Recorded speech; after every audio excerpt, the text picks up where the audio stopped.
Indo British advanced pain clinic నొప్పి మాయం surgery దూరం ఫర్ అపాయింట్మెంట్స్ 9155515563. సార్ రిటైర్ అయిపోయి ఏం చేద్దాం అనుకుంటున్నారు? మీరు కూడా మీ తమ్ముడు బాటలో నడవాలనుకుంటున్నారా? లేదు, మొదట 89 వరకు కంప్లీట్గా రాజకీయంలోనే తిరిగాను. మా అన్నయ్య ఇండిపెండెంట్, అంటే అది చిన్న ఎపిసోడ్ అనమాట. ఎలాంటిదంటే అన్నయ్య ఇండిపెండెంట్ ఎమ్మెల్యే అయ్యాడు. ఎమ్మెల్యే అయిన తర్వాతను ఎలక్షన్స్ వచ్చాయి. ఎలక్షన్స్ వచ్చేసరికి ఎంపీ ఎలక్షన్స్ వచ్చాయి. ఎంపీ ఎలక్షన్స్లో రాజీవ్ గాంధీ గారు చనిపోయారు. అవును. ఆ ఎలక్షన్స్లో ఇండిపెండెంట్స్ ఎవరికి సపోర్ట్ చేయాలా? ఇప్పుడు నేను ఇండిపెండెంట్, అన్నయ్య గారు శివాజీ గారు ఇండిపెండెంట్ ఎమ్మెల్యేస్. ఇండిపెండెంట్ ఎమ్మెల్యేస్ కాంగ్రెస్కి చేయాలా, తెలుగుదేశంకి చేయాలా?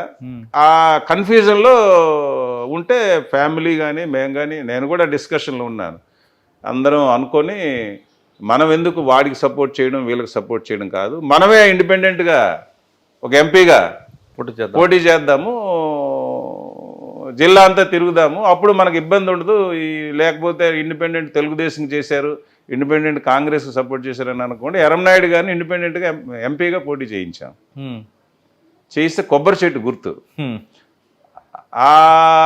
అప్పుడు నేను ఆమ్దాల్ వలస కాన్స్టిట్యున్సీ ఇన్ఛార్జ్, అంటే ఒక్కొక్క కాన్స్టిట్యున్సీలో మేము ఉండి మొత్తం అన్నయ్య ఇండిపెండెంట్ కొబ్బరి చెట్టు గుర్తు పైన చేసినప్పుడు నేను ఆమ్దాల్ వలసలో కంప్లీట్గా అక్కడ ఒక రూమ్ తీసుకొని ఉండి ఆ ఏరియాలో తిరిగాను.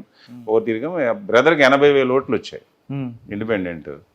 అప్పుడు అప్పిదోర తెలుగుదేశం, కనితి విశ్వనాథం కాంగ్రెస్. కనితి విశ్వనాథం గారు గెలిచారు. అంటే అన్నయ్య గారు నిలబడినందువలన అప్పిదోర గారు ఓడిపోయారు. అదే ఆ ఓటు చీలిపోయింది.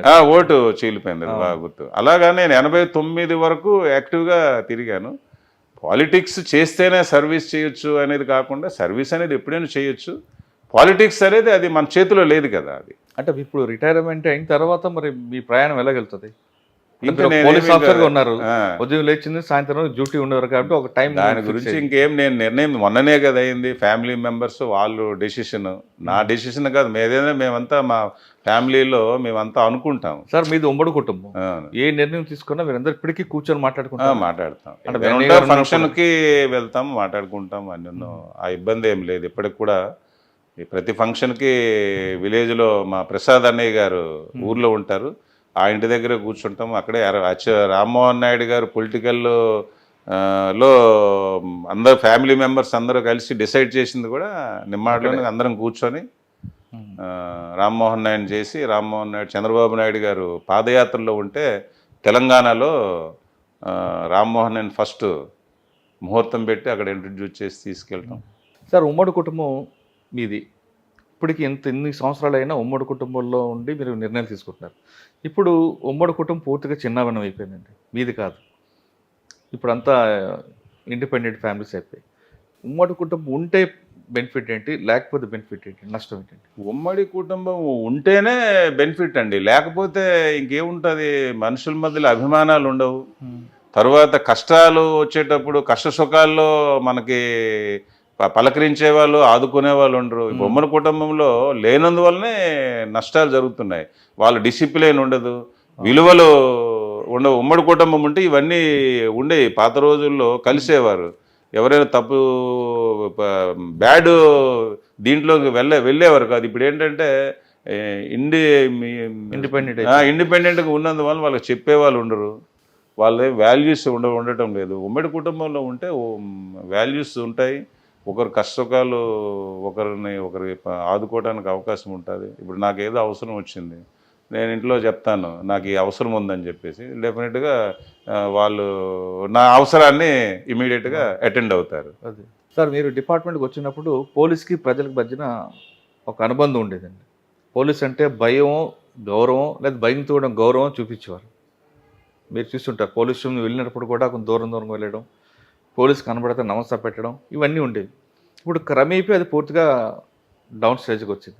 కానీ ప్రజలకి పోలీసు మీద నమ్మకం పెరిగింది అనుకోవాలా, తగ్గింది అనుకోవాలా? అంటే మీరు అనేది కరెక్ట్. పాత రోజుల్లో భయంకి దూరంగా ఉండేవారు, ఇప్పుడు భయం అనేది లేదు. బట్ పోలీసు ఇమేజ్ అనేది ప్రజల్లో పెరగలేదు. పోలీస్ ఇమేజ్ అనేది పోలీసు ఇంత 24 గంటలు పనిచేస్తారు ఉంటారంటే, పోలీసులో కూడా ఫస్ట్ ఆఫ్ ఆల్ కరప్షన్ ఉండకూడదు. నిస్వార్థంగా సేవ చేస్తే పోలీసులో ఈ వ్యవస్థలో పోలీస్ కంటే ప్రజలకు ఇంకొక అవసరం ఉండదు. బట్ ఆ నిస్వార్థమైన సేవ లేనందువలనే పోలీస్కి మంచి పేరు రావట్లేదు. ఇమేజ్ తగ్గింది అనుకుంటా. ఇమేజ్ పెరగలేదు, తగ్గిందని నేను చెప్పను. బట్ అనుకున్నంత ఇప్పుడు నేను 33 years సర్వీస్ చేశాను, 91లో ట్రైనింగ్కి వచ్చి చేశాను. ఇమేజ్ పెరగలేదు, తగ్గిందే అని నేను చెప్పను. ఇమేజ్ అనుకున్నంత ఇమేజ్ పెరగలేదు. పెరగపోవడానికి రీజన్ ఏంటంటే మా వాళ్ళు చాలా బిహేవియర్, అంటే ఇప్పుడు ఆఫీసర్స్ కొంతమంది మంచి వాళ్ళు వస్తున్నారు, బిహేవియర్ మారాల.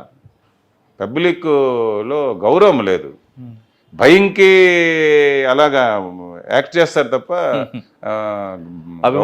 అభిమానం అనేది పోలీస్ అంటే అభిమానం లేదు. నాకున్న అసెస్మెంట్. Right sir. సార్ మీ సర్వీస్లోకి వచ్చినప్పుడు ట్రెడిషనల్ క్రైమ్ జరిగేది అంటే ఒక దొంగతనం జరిగినా, ఒక నేరం జరిగినా పలానా వ్యక్తి చేసేవాడు అనేది అదొక కొన్ని కులాలకి దానికి మూట కట్టి పంపించేవారు. అది క్రమేపీ వైట్ కాలర్ రెఫరెన్స్గా మారింది. చీటింగ్, ఇవన్నీ బ్యాంక్ ఫ్రాడ్స్. ఇప్పుడు ప్రజెంట్ సైబర్ క్రైమ్లో మనకు మెయిన్ ఛాలెంజ్ కనిపిస్తుంది. ఎందుకంటే కంటికి కనిపించడు, కోట్లాది రూపాయలు కొట్టేస్తాడు. దాంట్లో ప్రివెన్షన్ బెస్ట్ అంటారా, డిటెన్షన్ బెస్ట్ అంటారా, అవేర్నెస్ బెస్ట్ అంటారా? ఫస్ట్ ఆఫ్ ఆల్ అవేర్నెస్ అండి. అవేర్నెస్ లేక చాలామంది సైబర్ ఫ్రాడ్స్లో ఇరుక్కున్నారు. ఫస్ట్ ఆఫ్ ఆల్ అవేర్నెస్ చాలా అవసరము. ప్రివెన్షన్ అనేది పోలీస్ ఆఫీసర్స్ కూడా చాలామందికి ఈ సైబర్ క్రైమ్ మీద ఇంకా అప్డేట్ అవ్వలేదు. చాలా ఫస్ట్ ప్రయారిటీ ఇప్పుడు సైబర్ క్రైమ్కి ఇవ్వాలి. అందరు ఆఫీసర్స్కి సైబర్ క్రైమ్ ట్రైనింగ్లో కూడా ప్రయారిటీ ఇస్తున్నారు. అది పెరగాల. ప్రివెన్షన్ ఒకసారి సైబర్ ఫ్రాడ్ జరిగిన తర్వాత ఇంకా మనము దాని డిటెక్షన్ అనేది 90% జరగదు. అంటే ప్రివెన్షన్ ఎడ్యుకేషన్ చాలా అవసరం. అవేర్నెస్, ప్రివెన్షన్ అవసరం. Awareness first. ఇప్పుడు సైబర్ ఫ్రాడ్ తెలియక మనం అన్ని తప్పులు చేస్తున్నాము. అది ప్రజలకు తెలియపరిస్తే చాలా మట్టుకు ప్రివెంట్ అవుతాయి. మన ముందు అవేర్నెస్ చేస్తేనే ప్రివెన్షన్ అవుతాయి. మీరు అన్నట్టు ఏంటంటే సైబర్ క్రైమ్ భవిష్యత్తులో ఇది చాలా ప్రయారిటీ ఇవ్వాల్సిన అవసరం ఉంది. సైబర్ క్రైమ్కి చాలా ప్రయారిటీ. ఎందుకంటే చాలా జిల్లాల్లో ఇంకా సైబర్ క్రైమ్స్ రిజిస్ట్రేషన్ కూడా కేసులు ప్రాపర్గా చేయట్లేదు. అక్కడ లోకల్ పోలీస్కి అర్థం కావట్లేదు. కేసులు అంటే ప్రతి జిల్లాలో ఒక సైబర్ పెట్టారు, బట్ అన్ని ఎఫ్ఐఆర్లు నమోదు అవ్వట్లేదు. దాంట్లో కూడా పెద్ద లెవెల్లో అయితేనే ఉంటుంది. అది 50 రూపాయలు, 100 రూపాయలు, అది కూడా ఏదో లిమిట్ పెట్టారు. ఇంతకంటే ఎక్కువైతే ఎఫ్ఐఆర్ కట్టండి అని. జనరల్గా ప్రతిదీ ఎఫ్ఐఆర్ కట్టాలి, బట్ ఎఫ్ఐఆర్లు ఎక్కువైపోతే నేను ఉద్దేశంతో. సార్ ఎఫ్ఐఆర్ ఎక్కువైతే నష్టం ఏంటండి? ఏమీ లేదు.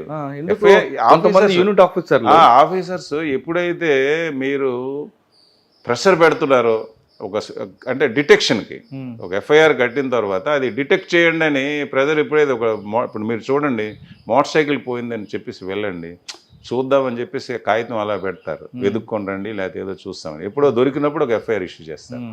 కారణం ఏంటంటే ఎఫ్ఐఆర్ కట్టిన తర్వాత సీనియర్ ఆఫీసర్స్ ఇమీడియట్గా దాన్ని డిటెక్ట్ చేసేయండి అని ప్రజలు ఇచ్చినందువల్ల ఎఫ్ఐఆర్లో వర్క్ చేస్తున్నారు. ఎఫ్ఐఆర్స్ వర్క్ చేయడానికి రీజన్ ఏంటంటే మీరు రిజిస్ట్రేషన్ చేసిన తర్వాత దాని డిటెక్షన్ గురించి ప్రెజర్ మౌంట్ చేస్తున్నారు. అంటే అదొక రీజన్ కాదని, మెయిన్ రీజన్ అది. ఇంకొక రీజన్ కూడా ఉందండి. ఒక యూనిట్ ఆఫీసర్ తనకన్నా ముందు క్రైమ్ రేట్ 60% ఉంది. నా ఏరియాలో నేను వచ్చాను కాబట్టి 60 నుంచి 40 రావాలి తప్ప 70 అవ్వకూడదని. అది సెకండరీ. అది నాకు ఎఫ్ఐఆర్ కట్టద్దు అని చెప్తాను. FIR secondary. అది అంటే అందరు ఆఫీసర్స్ అలా ఉంటారు, ఓపెన్ గా అలాగా చెప్పరు. అది ఓపెన్.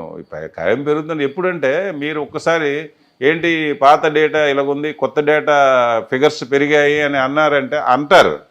అన్నప్పుడు దాన్ని అడ్వాంటేజ్గా తీసుకొని క్రైమ్ సబార్డినేట్ ఆఫీసర్స్ చిన్న చిన్న నేరాలు వర్క్ చేసేస్తారు. పెట్టి కేసు కట్టొచ్చు కదా, నష్టం లేదు కదా. అన్నీ కట్టొచ్చు. పెట్టి కేసుకి దానికి ఒక ప్రొసీజర్ ఉంది, ఎఫ్ఐఆర్కి ఒక ప్రొసీజర్ ఉంది, కట్టొచ్చు, ఏమి ఇబ్బంది లేదు.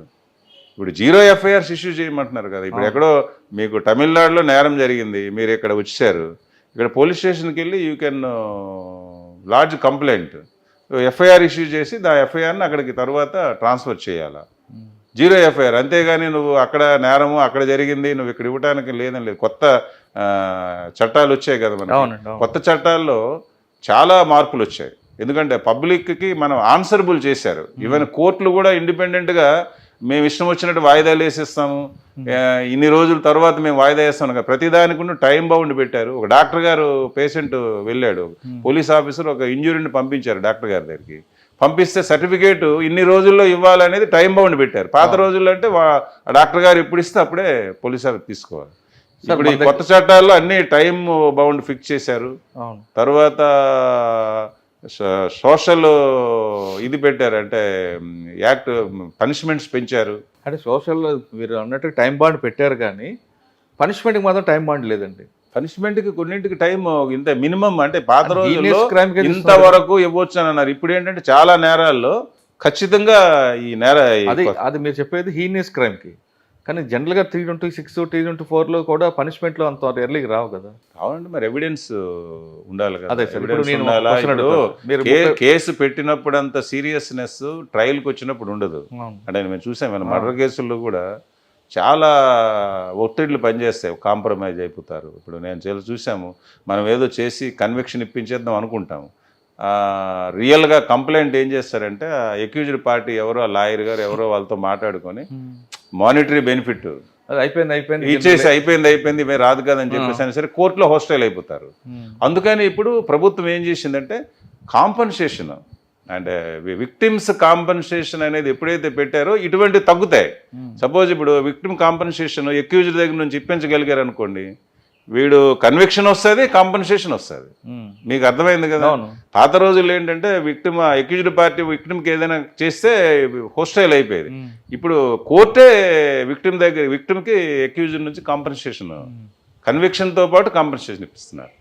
అది మంచి పరిణామం. అంటే మన దగ్గర ప్రాసెస్ పనిష్మెంట్ తప్ప ఫైనల్ పనిష్మెంట్ తక్కువ అనిపిస్తుంటుంది. ఒక ఎఫ్ఐఆర్ ఇష్యూ అయింది, ఒక ఆఫీసర్ ఒక ఇష్యూ చేశాడు, లేదా ఒక వ్యక్తి ఒక చిన్న నేరం చేశాడు, ఎఫ్ఐఆర్ ఇష్యూ చేస్తారు.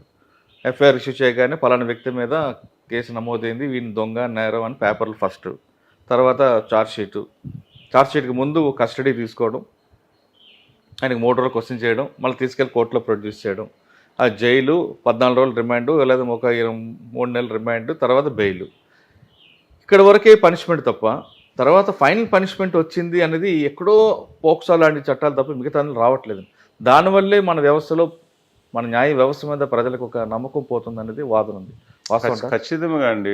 మీరేంటంటే కోర్టులో ట్రయల్ ప్రాసెస్ డిలే అయినందువలన కేసు అంతను ఆ ట్రయల్కి వచ్చే సమయానికి మొత్తం మీకు ఐఓస్ ఏం చెప్తారో తెలియదు, వాళ్ళు ఉండరు అక్కడ, సాక్షులు ఏం చెప్తారో తెలియదు, ఒక్కొక్కసారి ఫిర్యాదులు కూడా దొరకని పరిస్థితి ఉంటుందండి. ఎందుకంటే గ్యాప్ పెరుగుతుంది. గ్యాప్ పెరిగిపోయినందువల్ల వచ్చిన ప్రాబ్లం అదే. ట్రయల్ ఇమీడియట్గా అయ్యిందనుకోండి, ఇప్పుడు ట్రయల్ ఇమీడియట్గా అవ్వాలంటే ఇంకా వ్యవస్థలో చాలా మార్పులు రావాలి. ఇప్పుడు పోక్సో కేసులో దానికి ఇన్ని రోజుల్లో ట్రయల్ చేయాలి ఉన్నందువల్ల కొన్ని కన్విక్షన్స్ వస్తున్నాయి. ఎందుకంటే ఆ నేరం గురించి ఆ బాధలో ఉంటారు కాబట్టి వాళ్ళు వచ్చి చెప్తారు. మీకు బాగా గ్యాప్ 14 సంవత్సరాల తర్వాత కోర్టులో ట్రయల్ అయితే ఏముంటుంది, కేసు ఎందుకు కన్విక్షన్ వస్తుంది, రాదు. కానీ అదే ఆ డిలే చూసే కదా కొంతమంది క్రిమినల్స్ మారుతుంది. క్రిమినల్స్ వాళ్ళు దాన్ని క్రిమినల్కి అడ్వాంటేజ్ జరుగుతుంది. అది వాడు ఓపెన్ గా చెప్తున్నాడు మనం జరుగుతుంది. రెండవది ఏంటంటే ఇప్పుడు బిలో 7 years పనిష్మెంట్లో ఓన్లీ నోటీస్ ఇవ్వడం తప్ప 41 నోటీస్ లేదు. దానివల్ల అడ్వాంటేజ్ ఉంది, డిసడ్వాంటేజ్ ఉంది. అదే ఇక్కడ కోర్టులు కూడా కొంచెం ముందుకు వచ్చి చేయాలి. కోర్టులు ముందుకు రావాలంటే ప్రభుత్వం ముందుకు కల్పించాలి. కోర్టులు అంటే మరి ప్రభుత్వమే కోర్టులు ఏర్పాటు చేయాలి. ఇప్పుడు 10 కోర్టులు ఉన్నాయి. వాళ్ళు పెండించి పెరుగుతున్న కారణం ఇన్ఫ్రాస్ట్రక్చర్ లేక. ఇన్ఫ్రాస్ట్రక్చర్ ఇంకా చాలా పెంచవలసిన అవసరం ఉంది. మీకు తగినంత ఇన్ఫ్రాస్ట్రక్చర్ లేదు. అందుకని కోర్టులో ట్రయల్ డిలే అయిపోతుంది అనమాట. ఇమీడియట్ ట్రయల్ జరగట్లేదు. సార్ ఫైనల్గా చెప్పండి, పోలీస్ డిపార్ట్మెంట్లో వచ్చే వాళ్ళకి మీరు ఇచ్చే మెసేజ్? పోలీస్ డిపార్ట్మెంట్లోకి వచ్చేవారందరూ ప్రజలకు జనరల్గా అంటే పోలీస్ ఆఫీసర్ అనే వాడి దగ్గరికి ప్రతి సమస్యతో ప్రజలు పోలీస్ ఆఫీసర్ దగ్గరికి వస్తారు. ఈవెన్ డాక్టర్ దగ్గరికి పేషెంట్ ఒక్కరే వెళ్తారు. ఈవెన్ పేషెంట్స్ కూడా మాకు ఈ డాక్టర్ గారికి కొంచెం చెప్పండి సార్, హాస్పిటల్ చెప్పండి అని వచ్చిన సందర్భాలు కూడా ఉన్నాయి. అంటే పోలీస్ ఆఫీసర్ దగ్గరికి బాధపడే ప్రతి పౌరుడు వస్తాడు కాబట్టి దానికి తగినట్టు సేవ చేస్తేనే ఈ డ్యూటీని ఎంచుకోవాలి తప్ప అదర్వైజ్ ఈ డ్యూటీకి రావద్దని చెప్పేసి నా మెసేజ్ అండి. అంటే పోలీస్ ఆఫీసర్గా ఇక్కడికి వచ్చి ఇక్కడ ఎంజాయ్ చేద్దాము, ఎర్నింగ్ చేద్దాము అనే వాళ్ళు రాకూడదు. ఎందుకంటే పోలీస్ ఆఫీసర్ దగ్గరికి ప్రతి ఒక్కడు అంటే వింటే మనం ఇంత అదృష్టవంతులమా, మన దగ్గరికి ఇంతమంది వచ్చి ఇన్ని సమస్యలు చెప్పుకుంటున్నారని చెప్పేసి ఒక ఫీల్ ఉన్న వాళ్ళే ఇందులోకి రావాలి. నా మెసేజ్. ఓకే.